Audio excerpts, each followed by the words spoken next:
Silicon city Bengaluru ಯುವತಿಯರಿಗೆ ಎಷ್ಟು safe ಅಂತಕ್ಕಂಥ ಪ್ರಶ್ನೆ ಹುಟ್ಟಾಕಿತ್ತು. ನಿನ್ನೆ BTM ಲೇಔಟ್ನಲ್ಲಿ ನಡೆದ ಒಂದು ಘಟನೆ. ರಾತ್ರಿ ಹೊತ್ತು ಇಬ್ಬರು ಹುಡುಗಿರು ನಡ್ಕೊಂಡು ಹೋಗಬೇಕಾದ್ರೆ ಯಾವನೊಬ್ಬ ಹಿಂದ್ಗಡೆಯಿಂದ ಬಂದು ಅವ್ರನ್ನ ಹಿಡ್ಕೊಂಡು ಅವ್ರನ್ನ ಲೈಂಗಿಕವಾಗಿ ಅವರಿಗೆ ಕಾಟ ಕೊಟ್ಟು ಓಡ್ ಹೋಗಿದ್ದ. ಈ ವಿಚಾರಕ್ಕೆ ಹೋಮ್ ಮಿನಿಸ್ಟರ್ ರಿಯಾಕ್ಷನ್ ಕೇಳಿದ್ದು. ಒಂಥರ ಬೇಜವಾಬ್ದಾರಿ ಹೇಳಿಕೆ ಕೊಟ್ಟಿದ್ದಾರೆ, ಲಘು ಹೇಳಿಕೆ.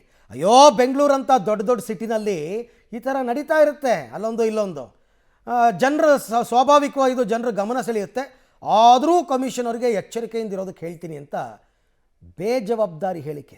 ಇಲ್ಲ, ನಾನೀಗಾಗಲೇ ಪ್ರತಿನಿತ್ಯ ನಮ್ಮ ಕಮಿಷನರ್ಗೆ ಪ್ರತಿನಿತ್ಯ ನಾವು ಹೇಳ್ತಾ ಇರ್ತೇನೆ, ಎಚ್ಚರಿಕೆಯಿಂದ ಇರಬೇಕು, ಬೀಟ್ಗಳು ಚೆನ್ನಾಗಿ ಆಗಬೇಕು, ಮಾನಿಟರ್ ಮಾಡಬೇಕು. ಬೆಂಗಳೂರು ಪ್ರತಿಯೊಂದು ಏರಿಯಾ ಕೂಡ ಪೊಲೀಸ್ ಪೆಟ್ರೋಲಿಂಗ್ ಏನಾಗ್ತಾ ಇದೆ ಅದನ್ನು ಭಾಳ ಶಿಸ್ತಿನಿಂದ ಮಾಡಬೇಕು ಮತ್ತು ಭಾಳ ಎಫೆಕ್ಟಿವ್ ಆಗಿ ಮಾಡಬೇಕು ಅಂತೇಳಿ ದಿನನಿತ್ಯ ಹೇಳ್ತಾ ಇರ್ತೀವಿ. ಇಲ್ಲೊಂದು ಘಟನೆ ಆದಾಗ ಸ್ವಾಭಾವಿಕವಾಗಿ ಜನರ ಇದರಿಗೆ ಗಮನವನ್ನು ಸೆಳೆಯುತ್ತೆ.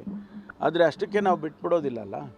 ನಿರಂತರವಾಗಿ ಪೊಲೀಸ್ ಇಲಾಖೆ ಕೆಲಸ ಮಾಡ್ತಾ ಇದೆ. 24/7 ಮಳೆ ಇಲ್ಲ, ಚಳಿ ಇಲ್ಲ, ಪೊಲೀಸ್ನವರು ಕೆಲಸ ಮಾಡ್ತಾರೆ. ಹಾಗಾಗಿ ಬೆಂಗಳೂರು ಶಾಂತಿ ಇದೆ. ಇಲ್ಲೊಂದು ಘಟನೆ, ಇಷ್ಟು ದೊಡ್ಡ ಪಟ್ಟಣದಲ್ಲಿ ಘಟನೆ ಆಗುತ್ತೆ.